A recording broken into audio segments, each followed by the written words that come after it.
Welcome to episode 150 of Freshly Grounded. 150. Wow. We managed to get 150 episodes out of this thing. We really squeezed the juice out, huh? Guys, welcome to episode 150 of Freshly Grounded. I can't believe I'm saying that, actually. 150. We've done 150 episodes. Wow. Okay, get over it, Faisal. Guys, we were going to do something special for the episode 150. And not to say that this episode is not special. It's a very, very powerful episode. However, we wanted to plan like a big 150 episode, and we never really got around to it. We did try. We did try to get a few big things in line for this episode, but the truth behind the matter really is that we've been focusing so much on the tour that we have coming up, which is kind of like a big celebration of Freshly Grounded, that we don't necessarily, that we didn't put together like, you know, like a specific live stream or something like that for this episode. Again, like I say, is a really, really powerful episode with Musa that we'll go into in a second. But on the topic of the tour, guys, alhamdulillah, we're going on tour. Freshly Grounded is going live in London, Birmingham, and Manchester. It's our first time outside of London. It's our third ever live event, and it is going to be a very, very powerful one. If you've never been to a Freshly Grounded event, it's kind of like a variety show that's halal. Everyone is welcome, but there's inspirational talks and keynotes from people, some people who are, you know, very, very elite in their field. We got some kind of game show kind of stuff to just have a laugh. It's very kind of it was, I suppose, made for people that are ourselves. So what we would like to see, what we would like to go to. So if, for example, we were to go on a night out, the kind of thing that we would like to enjoy, that's not cheesy. It's not, it's me, so there's going to be a bit of cheese. But generally, like, you can have a good time and enjoy it, and it's respectable. And, you know, you kind of go for all the emotions and stuff. But it's not boring. It's not too cheesy. It's a good time, it's fun, it's funny, it's inspirational, it's moving. And the idea behind the Freshly Grounded event was basically, let's put on something live that people can go out to and enjoy, but not feel like this. They not feel like they're slacking or having to leave their morals, but at the same time, they're not necessarily going to like an Islamic lecture. They're just going somewhere to have a good time, like going to the theatre, like going to the cinema.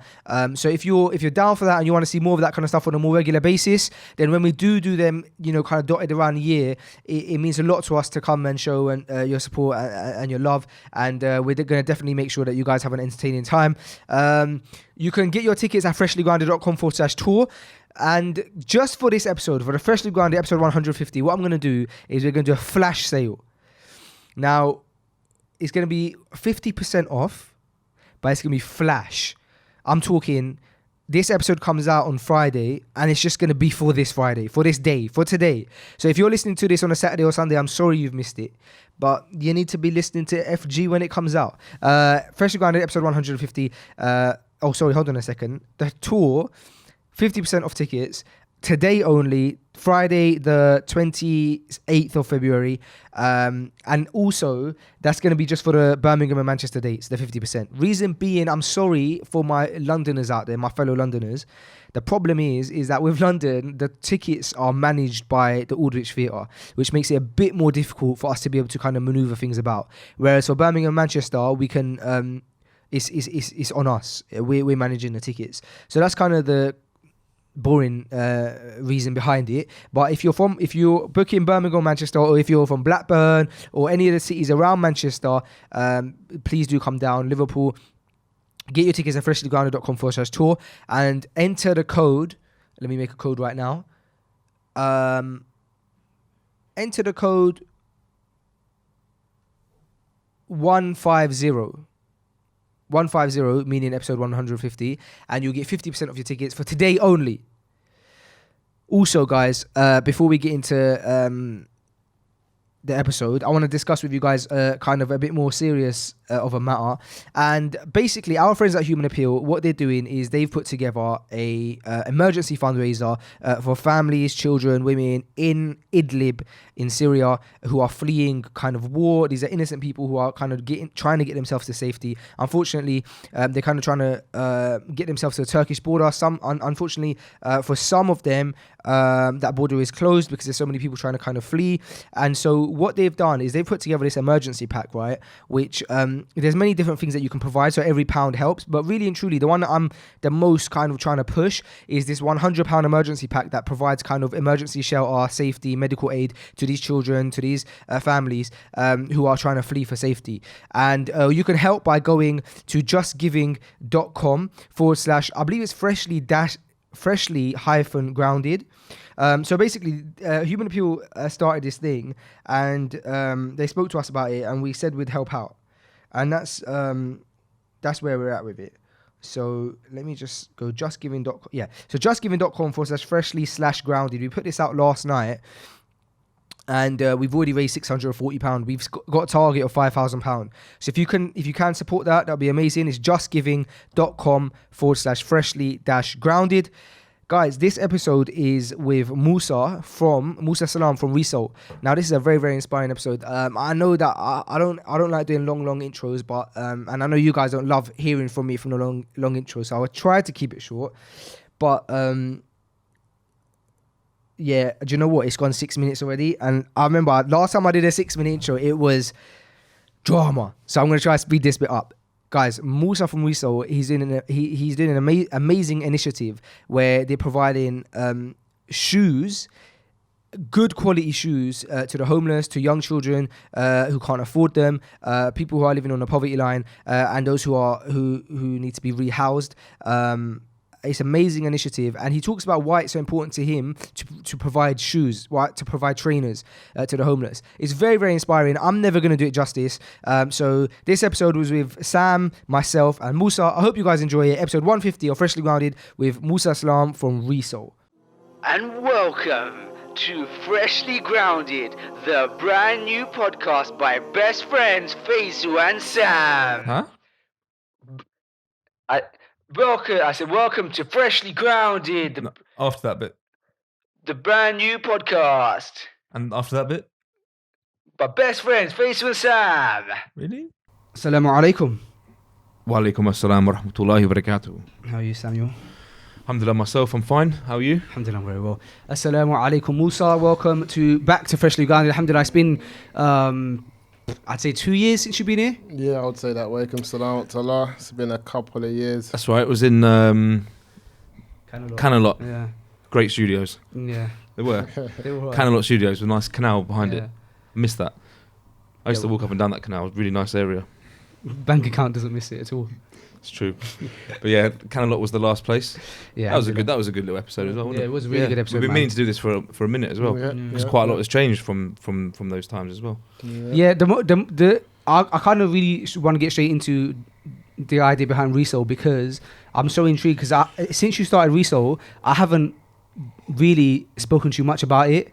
And I want to hear so much about its roots and how it's going and why it got so much kind of pick up from the media, or how it got so much pick up from the media and kind of the goals that you guys have and stuff. So when we last spoke, you hadn't started Resole. So what made you want to start it? Resole, first and foremost, Resole's just an arm from the type of stuff that we do or that we've been doing for the last 10 years. If you look at Roadside to Islam, and then you look at the transition to Spot, to Resole where we are today, I would say that's just an arm of the natural transition of the work that people like myself, Abu Bakr, and that have been doing for the last 10 years. I think it's a natural transition into another era, I would say, of our, if I can call it legacies in terms of, before Islam, to becoming Muslim, to giving back to the community in terms of, finding a new way of life, living a new way of life, wanting to share that with people, to then, wanting to give back to a place that we all love, in terms of the motherland, Africa, and wanting to share, our. I wouldn't try to say that we're trying to school, because another thing is that sometimes we like to go back to places like Africa, Asia, Arabia, and try to go on like we're going to school you how to become civilized or how to live. That's not it. But to just share some of the ideas and thoughts that we have with our own people in terms of, different modes of living or different, I would say levels or standards or whatever I think Spot's been able to achieve. And then I think, again, being here in the UK and thinking, how can we share that? How does that look like? Because a lot of the times living in the Western world, a lot of people feel like people here can't be broke, or people here can't be poor, or people here can't be, living difficult lives. We live in a country, people say there's a benefit system, there's a house system. How is it you don't have a home? How is it you don't have money? Surely, you should be able to survive. But sadly, we live in an environment where that's not the case. There's a lot of addictions. The more you have, the more you want. The more you have, the more you see. The more you see, the more you have, there's more likelihoods of us having addictions and stuff like that. So the fact that we're living in such an environment which is full of different vices, Resole is just, I'll say, an arm in terms of giving back to people who are, I would say, the most needy in our community, the homeless, young people and things like that. So for me, it's just a natural, transition from what we were doing, especially from Spot, because Spot's something that we were doing away from the UK. It's not something which is really UK based. So for me, it's very important as individuals. I think I always say this a lot of the times. I say as Muslims, it's very important that we give back on our own doorsteps, because living a life like myself, prior to Islam, when I wasn't Muslim, I didn't have a lot of interactions with Muslims. And whenever I think about doing projects, my projects are not solely for the converted. I'm not here to preach to the converted. I'm not here to tell my story to people who share a similar story. I'm here to tell my story to people who haven't heard the story, who haven't had contact with that story. And that to me means non-Muslims, because when I was a non-Muslim, I didn't get too many Muslims, sharing stories, B, having services that were beneficial to myself or to me, other than going to the GP or to the NHS and having, a Muslim doctor or Muslim nurse or something like that. But where was the services like football club, just different services for a community where it's led by Muslims, and then you can turn up and have that interaction and be like, okay, hold on. Oh yeah, my football coach, Ahmed, I've known him for years, he's Muslim. Or my example, say you're addicted to alcohol and you're in like a rehab, and you're like my rehab officer, Khalid, or, things that are services but cater for everyone, especially non-Muslims. So for me, Resole was very important because I believe it's a service that caters for all, and it's Muslim-led, Muslim-run, and it allows people to just have that insight on how we are as individuals and people. Yeah. How did it begin? It just began off the idea of having to do something in the UK. Like I said, Spot, we're out there. We all went out there the first time with Spot. We're in the Gambia. We're doing stuff.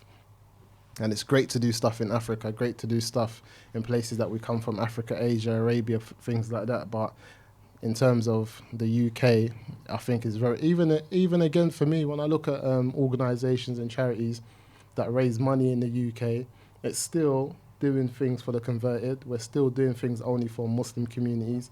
We're still trying to raise money for just, the Muslim population. And we're just like, 3% of the whole country. So, example, if Ramadan comes along and the Muslim community raises over £300 million just for 3% of the country, where does the rest of that go in terms of, creating that, togetherness with non-Muslims, people that we share the country with, people that, are a big part of this country, have a big say. So, what type of services are we creating that everyone can benefit from? So for me, Resole just started off the back of wanting to do something here for our neighbours, for people that we live with day to day, and make a difference on our own doorstep rather than just always doing things abroad. Did you when you started it? Because I remember watching you when you first started doing those night runs. Yeah. When you started it, did you plan on building it to kind of where it is now? To be honest, Resole, when I started it, I knew it had the growth because I knew the need. I remember being young, because obviously we covered different aspects. We covered the homeless, providing the homeless with footwear, and we covered the aspect of providing young people with shoes. To me, the most important part of it was the young people, because I remember being young. I remember, wanting a pair of trainers, mum not being able to afford it, not being able to afford, maybe being able to afford a pair, but not the ones that I wanted, because she had to buy, my other siblings, and it all adds up, and it's just too much money, and it's stretching her. And it's not that we want it now, we want it every other month, because there's one drop in every other month. And I just remember being young and being naive and vulnerable to outside vices in the community, whether it's the local drug dealers, the older boys. I was very vulnerable to that, because I wanted a pair of trainers. I wanted the latest tracksuits and stuff like that. So the fact that I could remember that, and it's still something which, it's still something that it's a clear vision in my brain, and it's a clear feeling that I still kind of sense. Or certain things you go through as a young person, you can still feel them. Like you know how important it is. So when I see young people, and I'm walking down the road and I see young kids and their trainers are not in the best condition, or their clothing is not in the best condition, and they're going to school, I know how real it is when they're at school.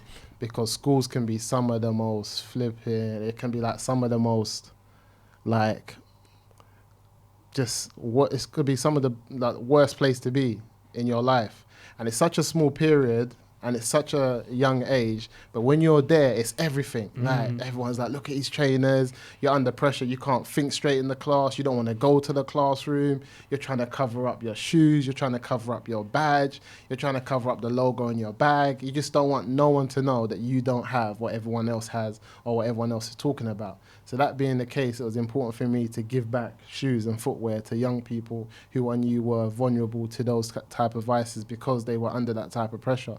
So for me, that was just important. So that was one of the main reasons for me, in terms of knowing that it would work, because I know that there's always going to be people who don't have, and are always going to fall victim to those type of situations in those type of environments. So I knew that anybody who grew up like me I don't have to convince you. If you grew up like me, and you grew up wanting things that you couldn't have because your parents couldn't afford it, I don't have to convince you that there's kids out there that need trainers. Everyone knows there's kids out there that need trainers. I don't have to convince you the importance of giving that child that trainer, because when you was in that situation, you might have stolen a pair of trainers, you might have started selling drugs to think you wanted to make money, but really it was to buy trainers. So most of the people that I deal with, or a lot of the people who donate, from that background, from that culture, whether it be from the music culture or be from films or whatever, that's been able to navigate their way through, growing up in London and then actually coming out on the other end. They all get it. It's not something I have to convince anyone. So for me, from then, I knew it made sense, and the same for the homeless, you know what I mean? So I understand how you tap into the homeless and how you'd go out there and distribute shoes. That makes more sense. But how do you sort of tap into the youth, and how do you organise giving shoes to the correct people, the people who really need it? Yeah, so for me, obviously, with all the work that we've done online through other projects and other campaigns and other stuff, I knew that one of the most important things would be a social footprint, creating a footprint on social media so people can follow your journey and follow the things that you're doing and your production and in terms of how productive you are as an individual and where their products are going. Because another thing is that we've all given shoes and clothing to charity shops, but it stops there. You leave your clothes there on the door and you never see them again. You don't know if they sell them, they keep them, what do they do with it. You just hope that it goes to the right person, right? So with Resole, we created a pathway where you drop trainers, but then also you can kind of follow them up on the social medias to find out who they went to, where they went, and what's happening, right? So with that, I tapped into, in terms of just creating that social print so people can kind of have an idea of what we do, what we're doing, and, where their products are going. And that kind of led on to people, being able to reach out to us, because when we make it clear who we're trying to help, it makes it easier for organizations. So that's how we've had, you know, different type of organizations like, you know, Centrepoint, Jigsaw, you know, All Boys Rock. There's different type of organizations who've contacted us through our social media and our social print, knowing that we're doing this work. And some of these organizations are massive organizations, you know, they got ambassadors, especially like Centrepoint. It's one of the biggest, you know, homeless, you know, charities in the country. It has ambassadors like Marcus Rashford, Prince Harry, you know, they got massive ambassadors, and they have dinners and they bring in millions of pounds. But yet again, we provide a service that, you know, some of their distribution points who help young people, like they got a point where they help young accompanied minors, young people who come into the country without no parents and are under the age. So they got people that come in from Syria, Eritrea, Somalia, places like that, and they keep them like in a home, a hostel space where there's like 10 rooms and they're all living in there, and they're getting money, you know, it's still subsidized money from the government because they're not citizens of the UK. They can't get full benefits and whatever, so it's whatever the charity can give them, and other organizations they work with, they'll call us in, we'll do the footwear stuff and help them out and stuff like that. One of my favorite parts of the project and also in the same way of the Spot project, which is the other project that you're so closely linked to, is that even in the Spot project, it's very strict in that the children and the orphans in the school, they're not given like second-hand clothing that are just like passed down from someone. It's good quality clothing that they're given because they deserve it, because we know what it feels like to have that, like them fresh pair of clothes. Likewise in Resole, someone can't just be dashing out their crepes that are like ruined and then give them to you and say, oh, can you give these someone? Like, they have to be of a specific quality, and then even then you get them sorted. What's that process like, and why did you choose Let me just add to that. It's interesting because going back to when you said people take all their stuff to a charity shop and kind of leave it there, don't know where it's going to go. I think a massive aspect of that is actually just clearing out their house, and I'm going to give it to charity. Yeah, of course. Cool. I'm not knocking it, but if you actually think about the fact that you're clearing your house out and you're giving your rubbish away. With Resole, you can't have a battered pair of trainers that, like, oh, I'm going to give them to Resole, I'm done with them now. It's like they need to be at a certain level. So just how do you maintain that? And I feel like, again, I think we're able to maintain that because if you come onto our social media pages and see the trainers that we're giving out, the quality, the standard, it kind of gives you an insight of what you should give us and what we're what we're looking for. So I do get people that tend to say that, oh, I'm not sure if my trainers are good enough to give away. And I always say to them, are they good enough for you to wear? You know what I'm saying? Would you wear them? Would you let anyone else in your family members wear them? If they're good enough for you, then they're good enough for us. So a lot of the time it's just being able to gauge if a pair of trainers are actually good enough for you, or if you would like to receive them as a gift yourself. Because just the fact that someone's homeless or someone finds themselves in a situation that they can't afford something, it doesn't mean that we just give them anything, and, you know, especially things that are ready for the bin. And I feel like these are conversations I have a lot of the times with the homeless community. Sometimes we take time out, sit down with them, have conversations, and we just talk, you know, because everyone's human beings. People are trying to get through. People are all coming from different walks of life, and there's not one type of homeless person, you know what I mean? You're finding young people, old people, sick people, able people, disabled people, all types of people within the homeless community, and everyone's homeless for different reasons. Some people are homeless due to drugs misuse, alcohol misuse. Some people, there's trauma through, like, they got divorced, stopped going to work, their wife left them, they lost their house, they lost everything, now they're on the streets. And these are people that had, 7-figure, 6-figure companies that were doing well and businesses for themselves, and like in the space of 3 to 4 years, just being in that trauma, in that depression, and not going to work and not keeping up with bills, they just lost everything. And they find themselves in the streets, and people walk past them like they're nobody. But just a couple of years ago, you would have been sitting in front of that person, maybe trying to get a job off them. You know what I'm saying? And that's how quick life flips on you. So when you're able to have discussions and talk to people and find out where they're coming from, the walk of life they're coming from, and what these shoes actually mean to them. Because a lot of the time, some people say, what the homeless people want with a brand pair of new shoes, or what the homeless people want with designer shoes, all the type of stuff that you do get. And these comments are not the majority comments, but they're still comments that are still ideas that some people might fester in their minds, is that they're just normal people. Like someone said on the back of the BBC film, what does homeless people want with a pair of trainers? or a brand new pair of trainers. And I said, they want the exact same thing you want with them. Like, what do you want with a brand new pair of trainers? There's no denying when you put a new pair of shoes on or a nice pair of shoes on, that feeling you get, it's a good feeling. Giving people back their dignity, their self-esteem, and just that protection. Because at the end of the day, most homeless people don't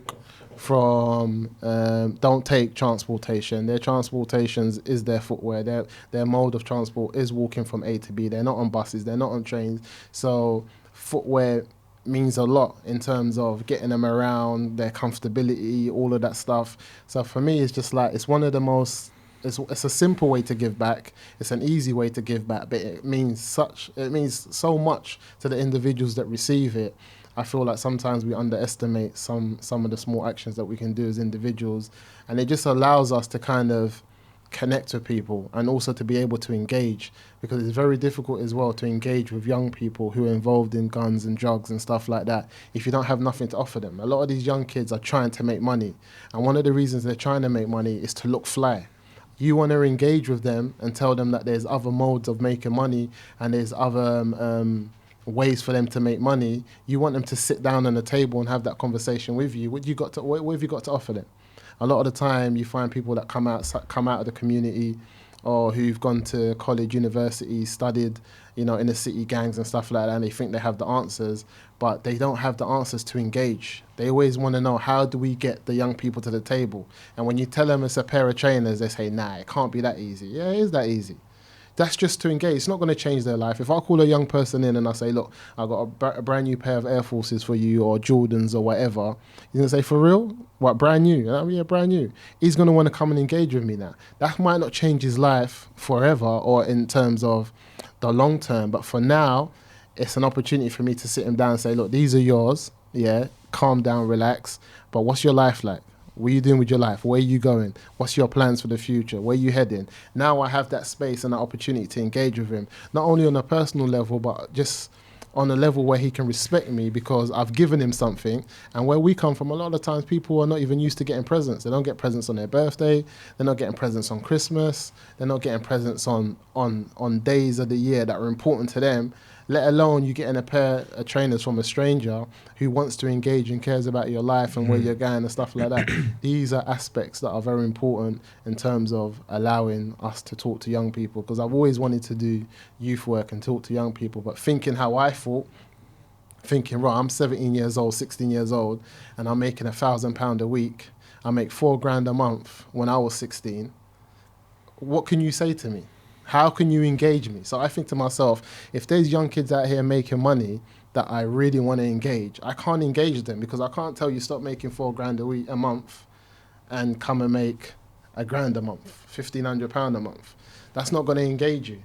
The only time I can engage him when he loses his means of making money, he has a downfall, he gets arrested, things go bad. It always goes pear-shaped on the street. Then you're back on your feet, like you're back to square one, you're broke, you're not fly, you ain't got nothing going on, your trainers are dead, you're young, you've lost it all. And then someone's giving you something that you need and also trying to give you other means and ways to kind of navigate yourself through life in a better, positive way, and someone that's lived that life. So for me, Resole just gives me different opportunities, especially in dealing with young people and engaging with them. And with the homeless, I just think we got to do more, because the homeless situation in the UK, that I've come to realise it's at all-time high. It's increasing all over the coastal coastal towns. It's increasing in major towns in Manchester and Birmingham. It's just, and also the level of young people that are homeless, because it's just, the numbers are getting higher. And for me, since starting Reso and doing it with the brothers, it's allowing me to have an insight of what it is, because we all see homeless people, but we don't tend to understand the magnitude of what's really going on out here. And it's a lot. What's amazing to me is also the fact that, like you said earlier on, there's a lot of people trying to help the big causes that people see, which is important as well. But there's not a lot of people necessarily looking at the intricate details. Like I haven't spoken to anyone who's explaining the situation of what the school kids are going to by having to cover up their badges, having to cover up their backpacks. But that's such a true statement, because we can all relate to it. And it reminds me so much of in the Quran, because there's an ayah in the Quran where Allah says along the lines of that He will not change a condition of a people until they change a condition of themselves. And the amazing thing of that ayah is that it doesn't feel logical that if you work on individuals and you go deep into a situation, you work on individuals, that the society will change. But it doesn't feel logical, because you see such a big issue in society, you think, I have to start from the top. But if you start from within, then oftentimes then you can grow it out. And that's an example of that, where you're looking at such a specific situation, but it's happening every day. Of course it is. I think in terms of giving back and trying to make a difference in the work that we do, and just being accessible, and also allowing everyone to get involved. You know what I mean? I get messages or emails or inboxes from parents who says, me and my daughter want to donate to the cause, or me and my daughter want to donate to the cause, or you know, I'll get messages from like grandparents who says I've got trainers for my grandson that they've left here, and I picked up about 30 pairs of trainers from a grandparent once. She had a load of trainers she had bought her grandchildren that come there for like Nike, Adidas, all of that, and they don't go there as much, and they've grown out of them, and they're all in good conditions. And that's just from the general public. None of these people are Muslims, or the majority of the donors, I'd say 75% are non-Muslims and 25% are Muslims who donate to the Resole cause. And for me, it's good and to be able to interact and to go back into the community, and to also just have that interaction with the people that we live with, you know. And like I grew up as a non-Muslim, you know what I'm saying? I grew up in that community. I got family members who are not Muslim. I got my brothers are not Muslim. So for me to have that discord after becoming Muslim and not having that connection with that community was also a beneficial point for me to be able to go back into a community that I took a lot of benefit from, and I took a lot of nurturing from, in terms of some of the aspects of growing up. I learned a lot of stuff. I learned good manners. I learned there's so many things I learned growing up from dinner ladies and teachers and stuff like that. But when you become Muslim, your circle kind of becomes smaller, and all it is you're just surrounded by like-minded people, which is not a problem. But then obviously we know within Islam we've got our different dominations, and we got different sects and whatever. So then even that becomes smaller, and you try not to kind of mingle too much people, especially when it comes to ideologies and stuff like that. But then you find yourself in a box, and what I find a lot of the time with people is that when people find themselves in a box, they want to break free, and then when they break free, they lose all balance and all sense of surrounding or where they are, and then they find themselves far out from where they were in the beginning. So they were in this nice Muslim box, and everything looked like they were all practicing and they're all on deen, and then when it gets too much for them and they break out, they just find themselves on the outskirts, far back in, and you're like, raw, how is that guy that was in all the lessons far out there in the nightclub now? How did that happen? He just went from the lesson, boom, into the nightclub. And that's because sometimes those walls that you put up that are not, I shouldn't say realistic, but they're not balanced, because we hear this word a lot of the time, balance. You need to be balanced. And I hear that in a lot of different podcasts or different talks where, you know, people talk about balance. You need to be balanced. Balance isn't you do a bit of haram, a bit of halal, a bit of haram, that's not balance. Because we all know the most balanced individual to ever walk this planet was the Prophet Muhammad Sallallahu. That is balance in its entirety. So balance means praying Qiyamul Layl. Balance means fasting Mondays and Thursdays. Balance means fasting the 3 white days. So balance is the sunnah of the Prophet Muhammad Sallallahu. So today, if we do that, people are going to say you're extreme. You're doing too much, bro. You need to be balanced. Calm down. That is balance. So what's your balance? What are you talking about? The Prophet came to bring balance, to bring us onto a middle path. And if you fall away from that, then you're negligent from that. And if you do too much to that, then you're extreme. But if you want to be balanced, then follow the Prophet Muhammad Sallallahu. The problem that we find is that people talk about balance in terms of, yeah, I want to be balanced, so let me do a bit of haram, a bit of halal, that's not balance. That's just something, I don't know what that is, but it's something different altogether. But for me, my balance was that I got out of Resole is that with my project Mount Uhud, doing clothing, which is halal, no, nothing wrong with that, making money from that, my balance for me was charity. I wanted to do more, I wanted to give back. I found, for me, I feel like as an individual living in a Western country, in the UK, it's very important that you balance your business and charity like that. You have one wing, a wing of business and a wing of charity, and they flap together and they keep you balanced. Because if your head is just business only, yes, it's halal, but even anything, like too much of anything, halal or not, becomes extreme. Too much praying, no stop. It's 5 daily prayers. You want to do 50 daily prayers. It's not that. It's 5, innit? There's some sunnahs, but it is what it is. You have to stick to what's, the balance of the Prophet Muhammad Sallallahu Alaihi Wasallam, right? So I feel like if your life is just business, and within your business you don't have a charity model, you just find yourself becoming overwhelmed with just making money. Because Shaitan has no problem telling you, what's going on? All you care about is money now.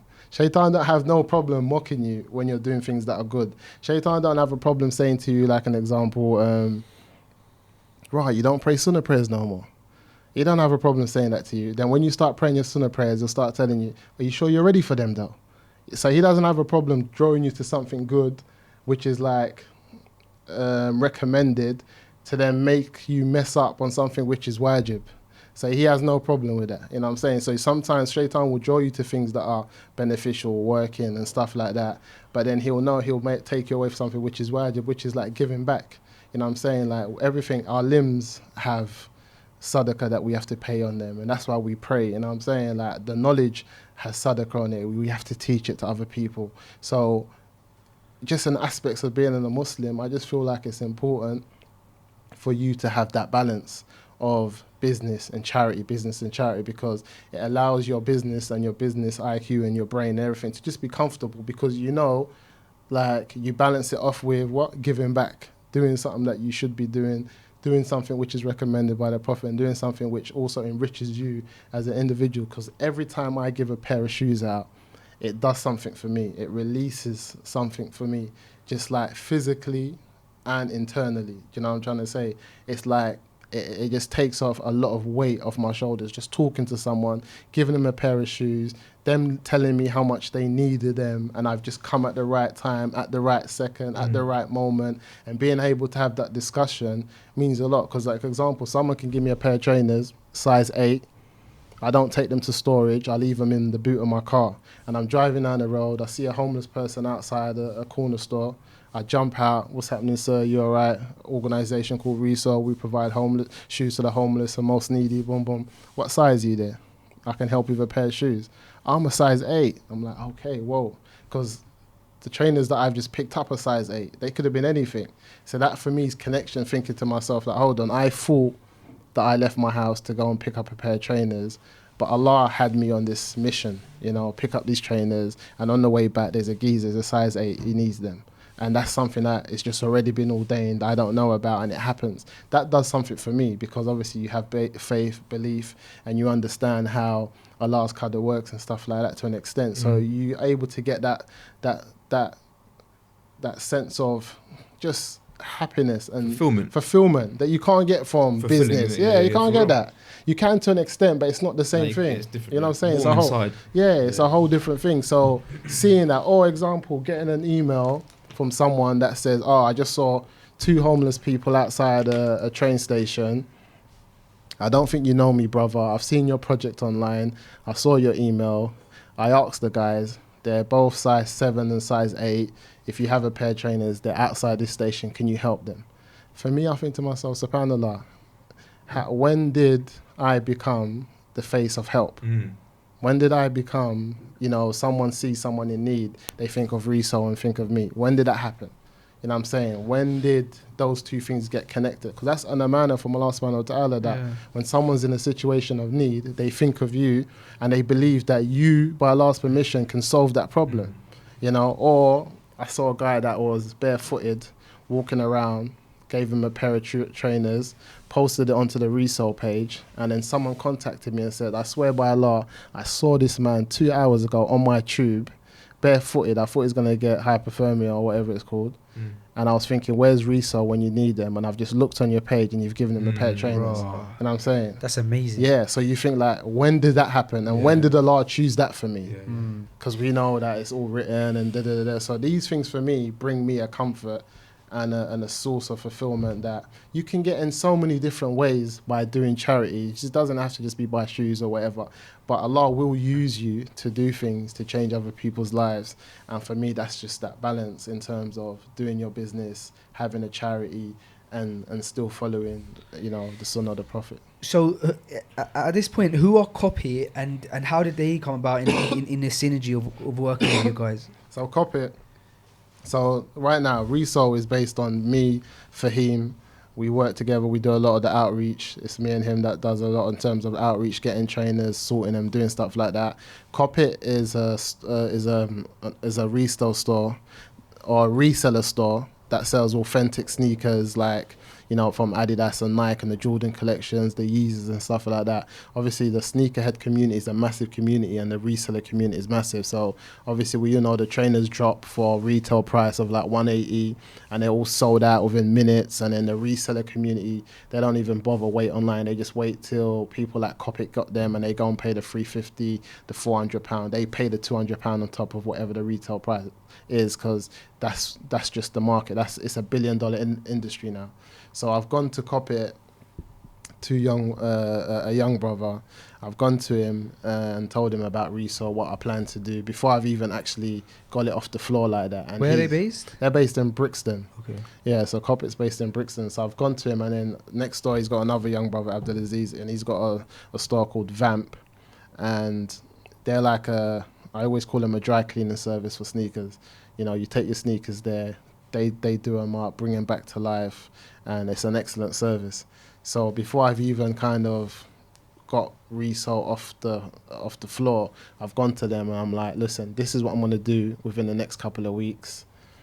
This is what's going to happen with Resole. I told them, I said, I'm going to do Resole. I'm going to collect the trainers because I've done it, because I've collected things before for Africa and things like that. But I said, I'm going to donate them to the homeless and to young people, and I'm going to get them off different people. I'm going to use my my networking or my network and all of that to get trainers, and I'm going to distribute them to the homeless. I'm going to slow down on Mount the Hood for a bit. I just kind of need this for myself.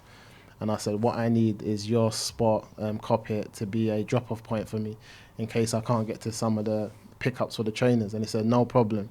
And I said, how much do you want for me to do? No, they said, no problem, no charge, we'll do it for free.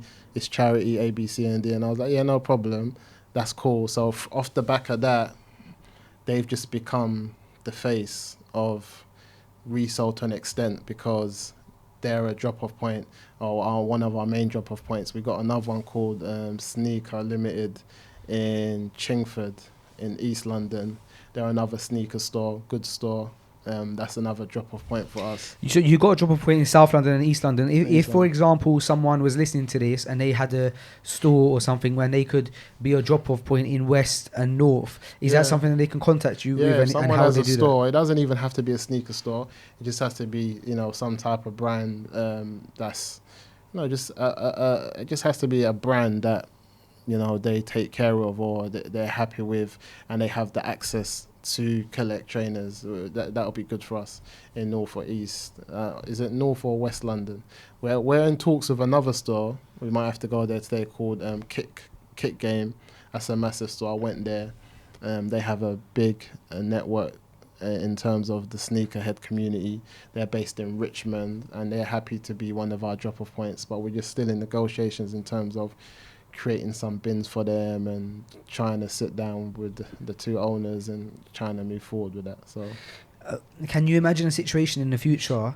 Because this is how I can envision it, is where there's like a specific. You might already be onto this, but there's like a specific, very clearly marked the drop-off zone that you guys have designed, that's so beautifully designed, like a Resole drop-off zone with a bin in there for kicks, and then people just recognise that. So when you're walking, no matter where you are, let's say for example it starts off in London, and you can recognise that trainer drop-off point, and it's just dotted around outside certain stores. Is that something that you can envision? We've thought about something like it, because obviously with our partnership with Crep Protect, they used to have bins in Shoreditch in the Box Park. And they've wanted to bring the bin back and brand it Resole and stuff like that. But one of the biggest concerns I have with donation bins is that there isn't, you can't monitor the products that go in. So you don't know what people are dumping in there. It's Friday night, kids, they can dash paint in there, fireworks, whatever. So I just feel like, and there's less pressure on the individual that's donating to have a set standard of what they put in there to them. And on top of that, there's people who know nothing about Resole who just see it as a donation bin and throw whatever they want in there, whether it's clothing or trainers. So for me, I just want to be able to monitor what goes in. I feel like there's something different about walking into a sneaker store and knowing you got to leave something in there. Because first you're like, where's the drop-off point?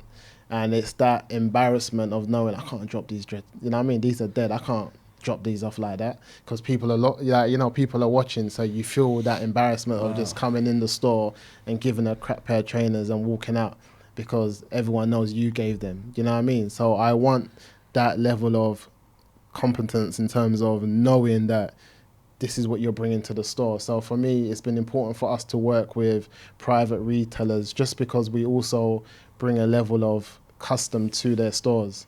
You know, it's also community based because with people like Crep, they spoke about, putting bins in places like Offspring and Size, which is an option. The Offspring community is a sneaker community, is someone who they've been, watching the work that we've been doing for a long time, and that community have been talking about Resole. Would it be a good idea for us to have bins in our Offspring stores? But how would it work in Selfridges, for example? Because Selfridges isn't really a place you could have that there, but they got other stores in places like Shoreditch and other, destinations where it could work. So there is space for us to be in stores like that in the future, which is something that we're looking into.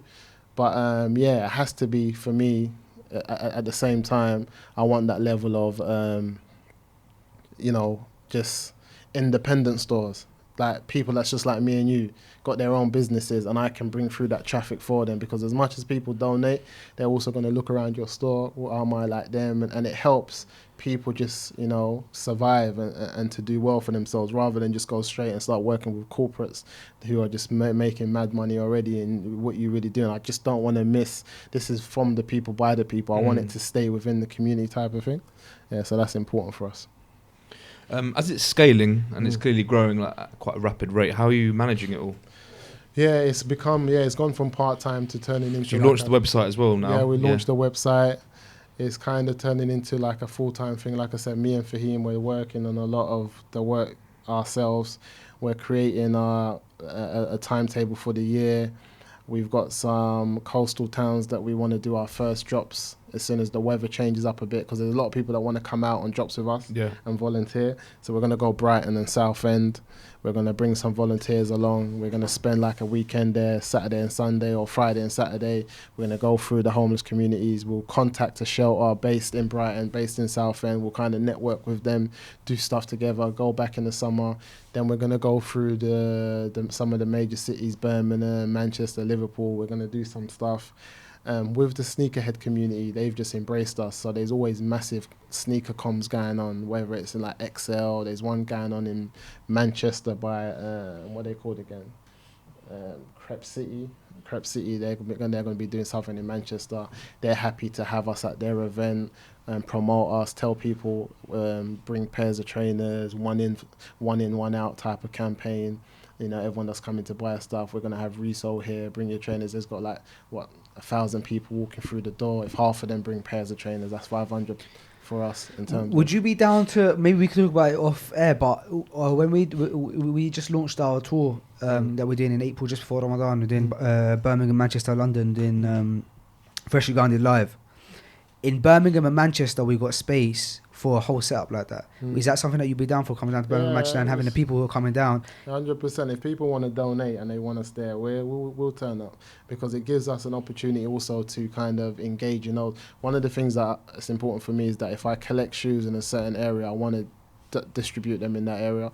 It's important for me to engage with the local homeless community in that area. So if we're in Birmingham, it's important that I spend at least 2 nights there and then distribute within Birmingham, rather than just bring everything back to the capital, which is London. And yes, we've got a big crisis and a problem here, but it's spread across the country. It's not just here. Like, I've been contacted by a guy in Scotland who wants to open up an offshoot branch, just because of the situation over there and how dire it is in terms of he just wants to also kind of make a difference rather than start his own thing. He just likes what Resole's doing and where we are, and his main business is PR, management and music and stuff like that. But he just feels like with his network and his connection and what we've already established, it will make sense for him. So it's a thing that people want across the country, but it just has to make sense, like what you were saying in terms of the work scale. How big is the projects that we're taking on, in terms of the time consuming work and around this and stuff like that. So this year for us is very important to solidify what we're doing.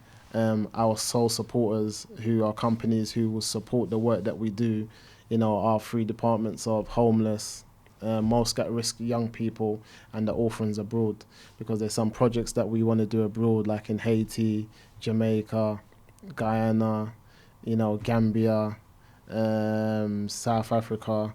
So there's some Caribbean, South American, African projects that we got going on that we want to kind of go in and supply footwear to young people, especially the orphans and the kids, a lot of the street kids. And this is all a part of the Resole project in terms of what we're doing. So I feel like once we have, this year we definitely want to travel to 2 countries, one in the first 6 months of the year and one in the last 6 months of the year.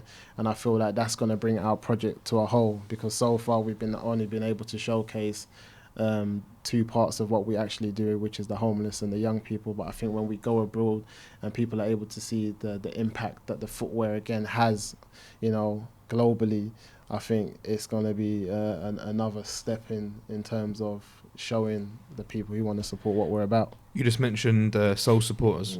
What is that, and how do you become one? So Soul Supporter is a way to kind of support Reso and what we do.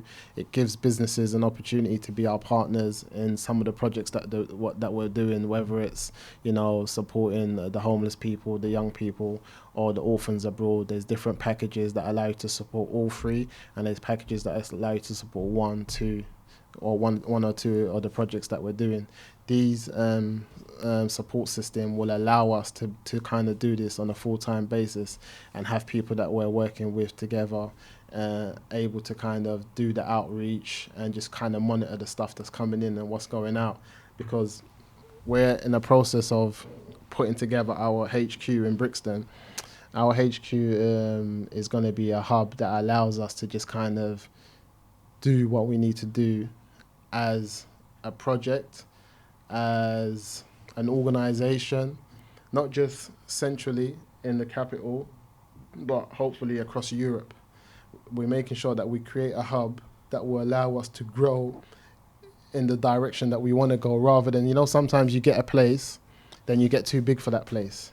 Now we want to start out as we mean to go, and we want to get a place that will allow us to continue to grow into the directions that we're already heading, rather than try to start moving. And we've been able to get the support by a guy called Taylor McWilliams. He's like he comes from a consortium. His background is like DJing, I would say Taylor is. He's the landlord of Brixton Village. He bought the village 18 months ago for like £45 million. He's like a self-made billionaire type of guy. He's a young guy. He's good. He's an American, Houston born, Irish background, I'd say, with that McWilliams. Something like Irish, Scottish, not sure. But he's supporting the work that we're doing. He's down. He's very supportive in terms of, Reso and the project and how it's moving, conversations we have on the WhatsApp. And in terms of the direction that we're moving, he's just someone that's come in to Brixton, try to change it, try to bring it up to it's turning into like a Shoreditch down there in Brixton. But there's one thing that he doesn't want to do. He doesn't want to leave the local community behind. He wants to bind the two, rather than come in and it's gentrification, it's changing everything. He wants the local community to have a big say so. And for him, no better way than to have a project like Reso located in these premises.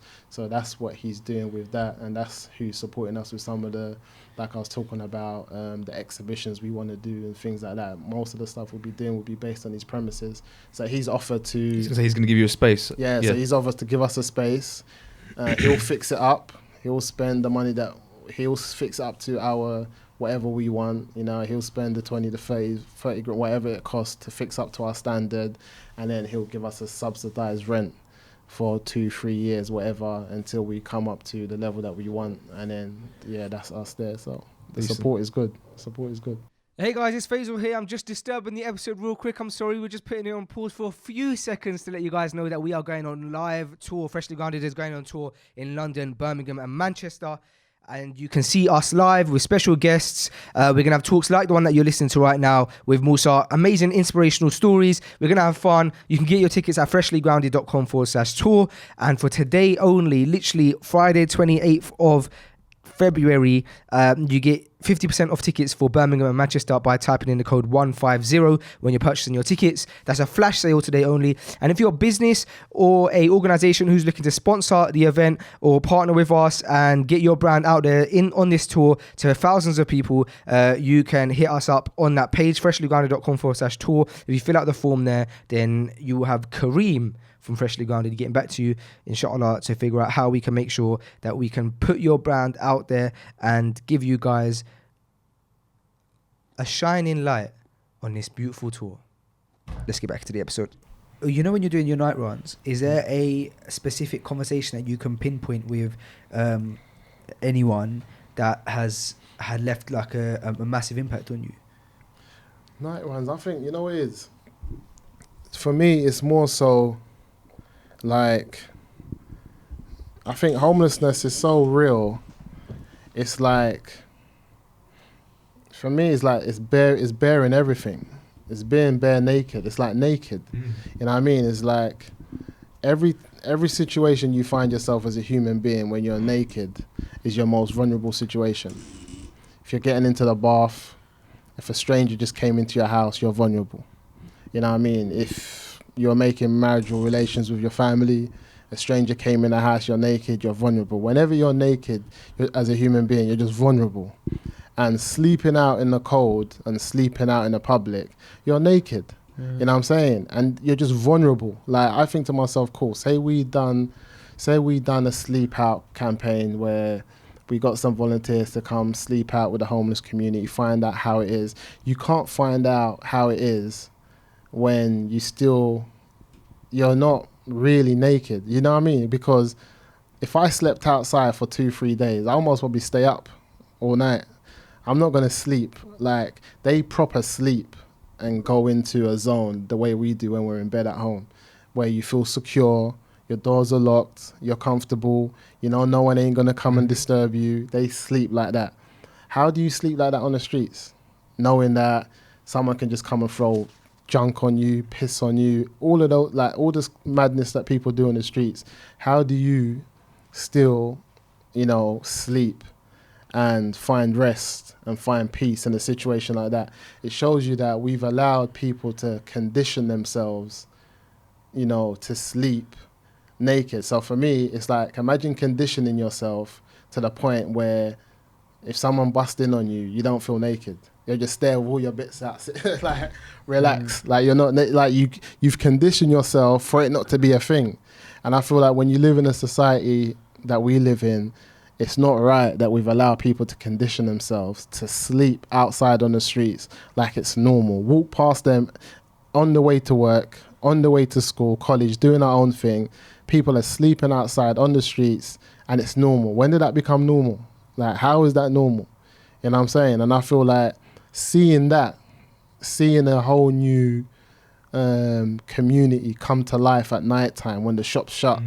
People, like, they've got their little spaces where they always sleep. They've got their spaces where they know they can earn more money through, you know, asking and begging on the streets and stuff like that. There's a whole new life and a whole new system out there that comes to life at night time that you just don't know, you didn't know it existed, you know what I mean? Or sometimes we've just been blind to it.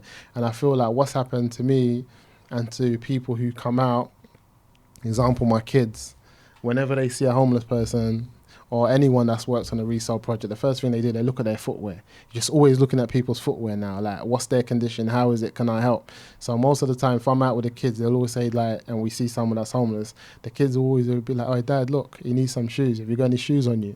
And that's because we've just opened up another psyche to our thought process and how we look at things.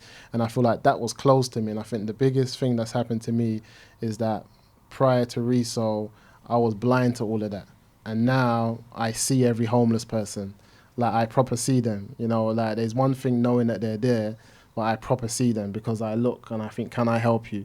And I have guilt if I don't help them, you know what I mean? Because sometimes I think to myself, hold on, I've got like 6-7 North Face jackets in the storage.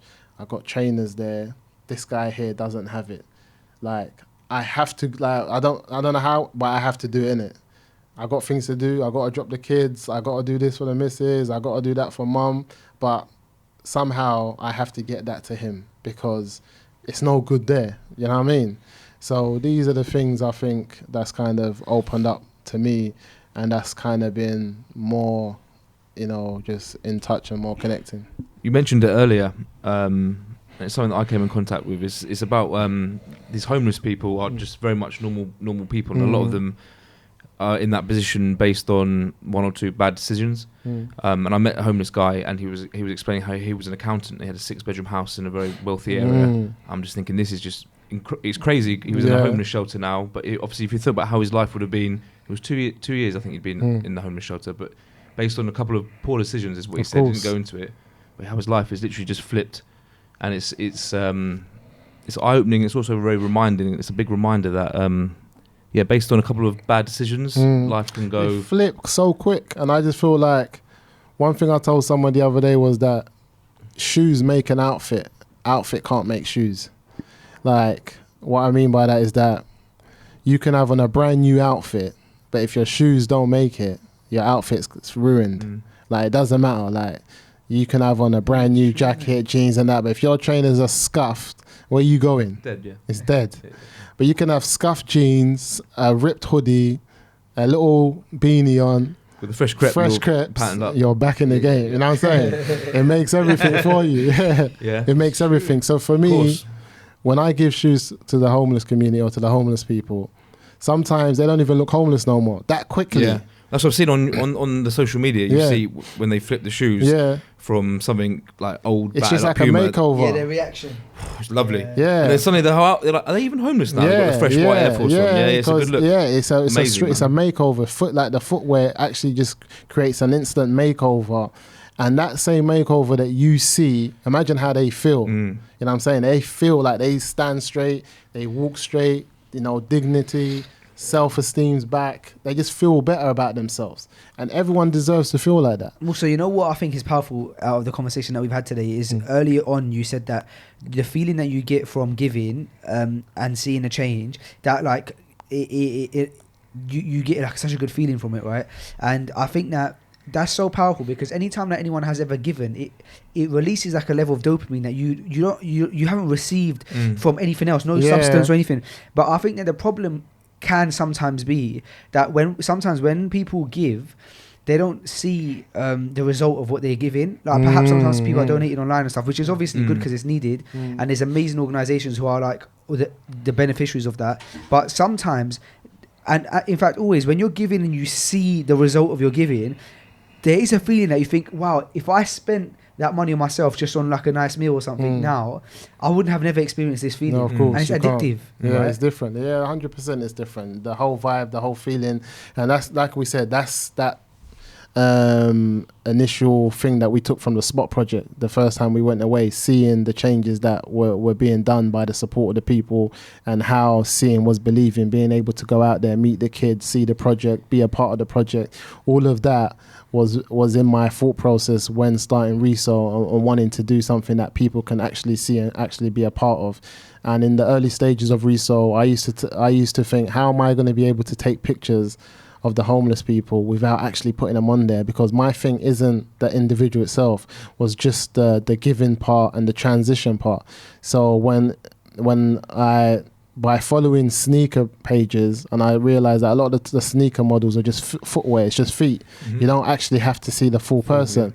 But until you actually see it in a picture, you don't think of it. You always think you got to see everyone and da, da, da. But when you start seeing, you know, adverts from sneaker brands and stuff, and they're only taking pictures of the feet and stuff like that, then you realize, like, hold on, you can get a full image by just seeing the transition of the footwear. So that allowed us from early on to only take pictures of the feet of the homeless individuals and not have to take pictures of them. And a lot of the time the homeless people, like, they want to put thumbs up. Nah, man, thumbs up. I want to tell people the story. I'm like, it's not worth it, because for me, today you're homeless, tomorrow you're not. Life changes around, you know what I'm saying? And what you wanted today, you not might want tomorrow. And I get that you're happy and you're excited at the moment, but long term, in terms of what we're trying to do and what we're trying to achieve, it's important for me. And for me, the is it philanthropist is what they call them? Yeah. For me, you know, listening to a couple of talks, I think there's a guy that I think he runs, is it the Smoothies company? What is it called again? Innocent. Oh, Innocent Smoothies, yeah. The guy's a philanthropist, so he's there's a documentary that they do on him, and he talks about, you know, his reason of starting the company, because his foundation, he does a lot of great work, and they said, you know, what is it that you wanted to achieve from starting your brand, and what is it? And for me, it's to become rich and die poor. You know, that's all I'm on. You know, become rich and die poor, because he spends his wealth in giving back and in the community and sharing and stuff like that. And I think things like that for me was what I wanted, but I didn't know how to word it or to pull it, because in any business that I've started or any project that I've gone on which accumulates money and business, it's not for me personally. It's always been to, you get money so you can do and make a difference elsewhere. And I feel like once you set your heart on becoming rich so you can die poor, you just become more relaxed in terms of your endeavors and in your goals and what you're searching. Because when you're working to succeed for something greater than yourself, your means of work is different. When it's just for me, like if I was just doing things for me, I wouldn't even have to be in this country no more. You know what I mean? I don't need a lot. Remember I was chatting to Fahim, was saying that we can just be in Africa somewhere, build a library, house, and that's it. The books, the kids, the house. It's not a long graft to attain that. It's a very short graft, but it's a very selfish graft. It's a very individual type of thing. It's just for me. But when you work and your goal's bigger than yourself, and you know that, you know, a lot of people are dependent on what you do and you making it or not, or you succeeding or not, it gives you that extra push, that extra drive, that extra, you know, motivation that you need as an individual to do it, because it's easy to quit when it's just you, but when it's for other people and the cause is greater than yourself, how do you quit? I have these conversations with Abu Bakr all the time, and, you know, he's always on my phone, like, yeah, the pressure, it's a lot, it's this, it's that. But when we go back to the point of that it's not for you, or, you know, the cause and why you're doing it, it just becomes much more easier. And that's why I'm, you know Abu Bakr, he's a guy that he likes to just work one way. You know, he's not on too much. He can't do all the pressure stuff. This guy, blah, I'm not on it. You know, Abu Bakr, he doesn't play that stuff. So for me, like example, I remember when I found out Badu Jack was Gambian, and I was like, I want to hit up Badu Jack. He was like, nah, brother, I don't beg it. You know, Abu Bakr, he doesn't play that stuff. I said, it's not for us. I said, if it was for us, I don't beg it. Like, I'm from where you're from, but this is not for us. This is for the kids, for other people's education, stuff like that. He was like, yeah, it's true. So then hit him up on social media. He just replied back in 2 minutes. I was like, my boy's Gambian. He's doing a project. Check out his page. Checked it. Abu Bakr said he hit me up. The rest is history. This is where they are today. But I feel like things like that are easy for me to do, or to reach out to people who I never would have reached out to, just because you have your own sense of pride as an individual. But it's not for me though. Yeah. It's not for me. Like when I hit people up, like example, this guy, Jamie's a good guy. He runs a gym called Velocity. Someone said that he was giving away a pair of trainers. I don't know him from nowhere. I just tagged him. So someone said, you're giving away trainers. He goes, yeah, this is what I'm doing. Went up there. He's like a Nike coach, whatever. He trains footballers and all of that stuff. We made the connection. He was like, yeah, bring down the bin to my gym. All the footballers come through. I'll let them know. He's Anthony Joshua's personal trainer. He trains all the footballers, brings them back from physio and injuries and stuff like that. Another connection, because it's not for me. And you get to meet people that you normally wouldn't have met, because you know that the goal is bigger than yourself. Sometimes people don't like to ask for help when it's for them. But if it's for your friend, say, yeah, my friend said, can you help him do this? Everyone likes that one there. My friend said, can you help him do that? My friend. Yeah. But when it's for you, you don't want to ask. You know what I'm saying? So for me, I feel like when you're doing things like this, they make you forget about yourself, individualism, who you are, what you're trying to achieve, and you look at the greater goal, other people, and it just makes it much more easier. And coming back to Resole, I think why Resole has touched the hearts and minds of the country, media, BBC, Sky, all of that, the TV stuff, is that because for once, and I think it normally does anyway, but I think why people think it's kind of different, and they see that Resole, maybe I see it from a different angle, but they think, right, why is Resole da-da-da-da? Because they think, you're Muslim. So how you as a Muslim have tapped into a non-Muslim space the way you have. And I feel like because the charity, the organization resembles the country we come from. You know what I'm saying? This country is majority English and white. My page is majority English and white. When you come onto the Resole page, you hardly see black faces, brown faces, whatever, because the majority of the people that live in the country are British and white in that aspect. And the majority of the homeless people are British and white. So when your page resembles the country and resembles the people that you're trying to help, when someone comes on my page now, when Julie, Jackie, whoever comes on my page and sees a homeless person who resembles her son David or her uncle Dan, there's empathy. It's not sympathy. It's not, I feel sorry for those poor kids over there in Africa, but you can't empathize with them because you can't put yourself in their shoes because you don't have no one in your family that looks like them. The empathy comes from having people in your family that you can put yourself in their shoes. Relatable. So empathy comes in now. So she sees someone, she says, oh, they might have someone in their family who was in the army, and because of, trauma and stuff like that, for one reason or another, they're homeless. They haven't seen them for ages. Now they want to give back. They want to do something, you know what I'm saying? Because it resembles people within their own households, and they want to make a difference. And I feel like because a lot of the stuff that we do is so targeted at Asia, Arabia and Africa, people that are generally in the country where they can have sympathy for you. Yeah, everyone sympathizes. They do a lot. But where's the empathy? They can't empathize because they don't have no one in their family who look like that.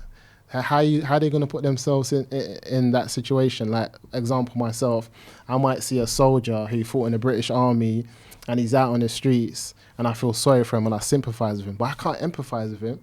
I don't have no one in my family who's was in the army and looks like that, and for me to be like, that could be my uncle, you know what I mean? So I feel like the charity resembling the country that it comes from, the project resembling the country that it's in, allows people to empathize, who are the majority, who are British and who are white, to give back. And I feel like that's why a lot of people are able to just get on board with the program. That's why the news reports can come and make a difference. They ain't got time to be talking about, oh, it's Resole, great charity helping people in Africa. Yeah, we know people do that all the time, but what are you doing here? And I feel like the fact that it's here and it's helping people from here, from the community, that's why I feel like the media and other organizations and just projects have taken onto it. Going back to what you said about trying to get rich so you can die poor, is also a really powerful reminder for sincerity, because sometimes people are so good at making money, and we have or so good at building a business, or I think we all have a innate, like our fitra, we want to build something, right? And some people, especially Muslims, perhaps you get so carried away with that you start questioning yourself, but you enjoy it, like you want to build something. And so to realize that I want to make money so that I can give as much as possible, it adds that level of sincerity and gives you a meaning as to what you do, where sometimes you might get lost with that meaning, and then you think to yourself, am I doing the right thing? As where you realize that you're doing that so the end goal is to give, then you have nothing stopping you from making as much money as possible, nothing stopping you from, sometimes you feel guilty, like, oh, I want to be a billionaire. Why do I want to be a billionaire? Why? Like, I shouldn't be thinking like that. And then when you say, oh, but I want to have as much money so I can give as much money, then you think, yeah, I want to be a billionaire. Yeah, it's 100%, and it allows you to have that thought process and to do it. And just when you look at the Sahaba, the Prophet Muhammad Sallallahu Alaihi Wasallam, these are people who died without a penny to their name. I was watching the Malcolm X documentary the other day that came out on Netflix, and his wife was talking about he I think when he was murdered he had like $150 to his name, and I feel like these are people who's changed the course of history. You know, they're stamped their legacy for what they've done. And when you look at people who've changed the course of history and you look at their legacy, not a lot of them weren't wealthy individuals in terms of that they died with a lot of wealth, or they were known for how much money they had, or they were billionaires. A lot of billionaires are dead and forgotten, and there's a lot of poor people who have changed history and changed the course of history. And when you think about the death of the Prophet Muhammad sallallahu alaihi wasallam, in terms of that he used to wake out of the pains of death and tell his wife, do we still have money in the house? Go and give it away. Do we still have money in the house? Go and get it away. Like, what have you left for me and the family? I've left Allah for you guys. Like, what else do you want? Allah's enough for you. Like, it's just a reminder that, you know, the people, because a lot of the time you hear people say, yeah, I'm doing this for my kids, I'm doing this for the missus.